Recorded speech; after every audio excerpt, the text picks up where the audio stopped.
பெருக்கல் வகுத்தலுக்கு கூடும் நேரம் வழி இருக்கு.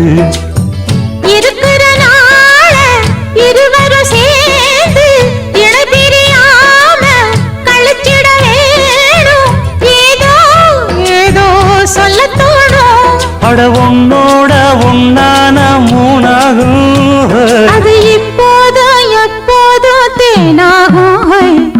பள்ளிக்கூடம் போகலாமா, அதுக்கு புத்தகத்தை வாங்கலாமா.